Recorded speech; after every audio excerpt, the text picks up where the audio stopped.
நம்முடைய வணக்கத்திற்குரிய மேதகு பிரதமர் நரேந்திர மோடி அவர்கள் இப்போ சமீபத்தில் நெதர்லாந்து போயிருந்தப்ப அவரை வரவேற்று அவருக்கு எல்லா மரியாதையும் செஞ்ச பிறகு இது உங்கள் நாட்டு பொருள் கொண்டு போகணும்னு சொல்லி அந்த செப்பேடுகளை தூக்கி கொடுத்துட்டாங்க.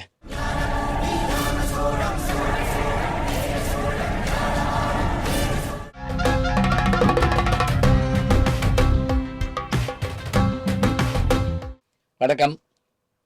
கனவு மெய்ப்பட வேண்டும் அப்படிங்கிற பாரதி வரியை அடிக்கடி நம்ம சொல்கிறாங்க. அது மெய்ப்பட்டுருச்சுங்க. என்ன கனவு மெய்ப்பட்டுச்சு தெரியுங்களா? 2018 நானும் என்னுடைய துணைவியாரும் நெதர்லாந்து போயிருந்தோம். அதான் ஆம்ஸ்டர்டாம் பக்கத்தில் இருக்குது. எந்த வெளிநாடு போனாலும் அல்லது நான் முக்கியமான சுற்றுலாத்தலங்களுக்கு போனாலும் தொல்லியல் துறை அதிகாரி திரு வேதாசலம் அவர்கள்ட்ட ஒரு கேள்வி கேட்டு போவேன், அந்த ஊரில் என்ன பார்க்கலாம் அப்படின்னு. அப்போ அவர் சொன்னாருங்க, நெதர்லாந்தில் நீங்கள் பார்க்க வேண்டியது லேடன் பல்கலைக்கழகத்துக்கு போங்க, அங்கே ஒரு செப்பேடு இருக்குது அப்படின்னாரு. நானும் துணைவியார் போய் பார்க்க போயிருந்தோம். அது ரொம்ப பாதுகாப்பாக வச்சுருக்காங்க. ஒரு ஆள் தான் பார்க்கணுன்ட்டாங்க. அப்புறம் நீங்கள் உட்காருங்கன்னு சொல்லிட்டு நான் போய் பார்க்க போனேங்க. கையில் உரம் போட்டுக்கிற சொன்னாங்க. நான் கெஞ்சி கதிரி அவங்ககிட்ட அதை உரையை கழட்டிட்டு அதை தொட்டு பார்த்துக்கிறேங்க அப்படின்னு சொல்லிட்டு அப்படி தொட்டு பார்த்தேங்க. 1000 வருஷம் அப்படியே ட்ராவல் பண்ண மாதிரி எனக்கு தோணுச்சுங்க.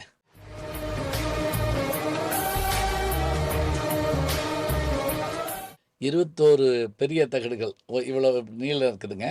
3 சிறிய தகடுகள், செப்பேடு, வளையம் போட்டது. அதை நான் அப்படி பார்த்தேங்க, தொட்டு பார்த்தேங்க. அது என்ன, அது என்னது? அது என்னன்னா கடாரம் இப்போ இருக்கு இல்லைங்களா, அதாவது பினாங்கு. அந்த பினாங்கு பகுதியை ஆண்ட ஒரு மன்னன் பௌத்த கோயில் ஒன்றை தமிழகத்தில் கட்ட விரும்புகிறான். சோழ நாட்டை 10ஆம் நூற்றாண்டில் ஆண்ட மன்னன் யாருன்னு கேட்டால் தஞ்சை பெரிய கோயிலை கட்டிய ராஜராஜ சோழன். அவர்கிட்ட கேட்குறாங்க, மற்றொரு நாட்டு மன்னன், மற்றொரு மதத்தை சேர்ந்தவன் ஒரு கூடாரம், ஒரு கோயில் அமைப்பதற்காக, பௌத்த விகாரம் அமைப்பதற்காக, சூடாமணி விகாரம்னு அதுக்கு பேர், பொன்னியின் செல்வன் 5ஆம் பாகத்தில் நீங்கள் படிச்சிருப்பீங்க, கட்டுறதுக்கு இடம் கேட்குறான். அது பாருங்கள், அந்த மன்னனுக்கு என்ன பெரிய மனசு தெரியுமா? எந்த மதத்தை பற்றி கவலைப்படலைங்க, இடமும் தர்றேன், அந்த கோயிலில் விளக்கரிப்பதற்கு, அதை பராமரிப்பதற்கான செலவுக்கான ஒரு கிராமத்தையே நான் தர்றேன்னு சொல்லி கிராமத்தை தந்ததைத்தான் ஒரு செப்பேடில் வடித்து தர்றாங்க. அதான் ஆனைமங்கல செப்பேடு. ராஜராஜ சோழன் கடாரத்து மன்னனுக்கு நாகப்பட்டினம் சூடாமணி விகாரம் கட்டுவதற்காக தானமாக தந்த இடத்தோட பத்திரம்ங்க அது. இதுதான் அது. இப்போ அங்கே நான் பார்த்துட்டு வெளியே வர்றப்ப, இது நம்ம நாட்டு பொருளாச்சே, இது நம்மகிட்ட இருக்கணும் அப்படின்னு நான் சொல்லிகிட்டு இருக்கேன். அதுக்கான முயற்சி எடுத்துக்கிட்டு இருக்காங்க அப்படின்னு அவரும் சொன்னார். அப்போ கூட அவர் கேலியாக சொன்னார், இப்போ நீங்கள் பார்த்தீங்களே, இது முழுவதும் என்னது, காப்பர், தாமரம். இங்கே இருக்கிறதுனால இவர் காப்பர், ஏன்னா இது 300 வருஷத்துக்கு முதலே கொண்டு வந்துட்டாங்கிறாங்க. இவ்வளோ தூரம் பாதுகாப்பாக வச்சுருக்காங்க. டச்சுக்காரர்கள் நம்ம ஆண்டை பார்த்தாங்க, அவங்க நாகப்பட்டினத்து அந்த குடவுனில் இருந்து கொண்டு வந்திருக்காங்க. இவங்க காப்பர், அங்கே வந்தால் யார் காப்பர் அப்படின்னு அவர் கேட்டார். நானும் சிரிச்சிட்டேன். ஆனால் அதுக்கான நேரம் வந்துருச்சுங்க. நம்முடைய வணக்கத்திற்குரிய மேதகு பிரதமர் நரேந்திர மோடி அவர்கள் இப்போ சமீபத்தில் நெதர்லாந்து போயிருந்தப்ப அவரை வரவேற்று அவருக்கு எல்லா மரியாதையும் செஞ்ச பிறகு இது உங்கள் நாட்டு பொருள் கொண்டு போகணும்னு சொல்லி அந்த செப்பேடுகளை தூக்கி கொடுத்துட்டாங்க. Chola star back.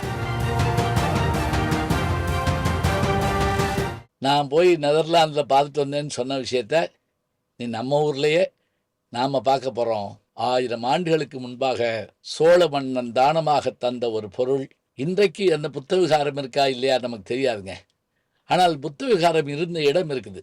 நான் பூம்புகாருக்கு போயிருந்தப்ப மணிமேகலைக்கான அந்த இதில் அங்கே இருக்கக்கூடிய அந்த தெய்வத்தினுடைய சிலை ஒரு இடத்த பார்த்தேன். நான் புத்த விகாரம் இருந்ததுக்கான இடத்தையும் நான் பார்த்தேன்.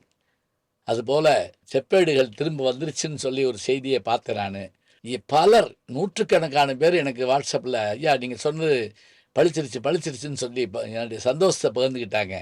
மேலை நாட்டுக்கு போகிறது பெருசு இல்லை, நம்ம நாட்டு பொருள்கள் அங்கே இருந்தாலும் அதன் பெருமையை தெரிஞ்சு அதை கொண்டு வந்து சேர்க்கணும். சமீபத்தில் கூட அமெரிக்காவிலிருந்து பல விக்கிரகங்கள் இந்தியாவுக்கு வந்திருக்குங்கிறத பார்க்குறோம். அப்போ தான் நம்ம நாட்டினுடைய பெருமை தெரியும். கனவு மெய்ப்பட்டிருக்கிறது. சோழர் கால செப்பேடு 1000 ஆண்டுகளுக்கு பிறகு திரும்ப நமக்கு கைக்கு வந்து சேர்ந்திருக்கிறது.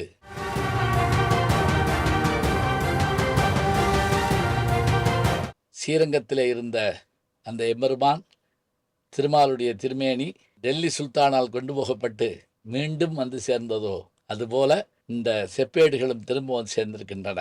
பழமையை போற்றுவோம், புதுமையை வரவேற்போம். நல்ல செய்திகளை நாளும் சிந்திப்போம். நாளை சந்திப்போம். வணக்கம். ஜி ஞானசம்பந்தன் யூடியூப் சேனல் பாருங்க. உங்களை தேடியே உங்க வீட்டுக்கு வருது. கேட்காம ஒரு விஷயம் உங்களை தேடி வருது பாருங்க, அதை பிடிச்சி வச்சுக்கோங்க. நம்முடைய ஜி ஞானசம்பந்தன் யூடியூப் சேனலை தொடர்ந்து எக்ஸலம், இன்ஸ்டாகிராம், ஃபேஸ்புக், வாட்ஸ்அப் என்று அனைத்து தளங்களிலும் நாம் இயங்கிக் கொண்டிருக்கின்றோம். நீங்களும் எங்களோடு வாருங்கள்.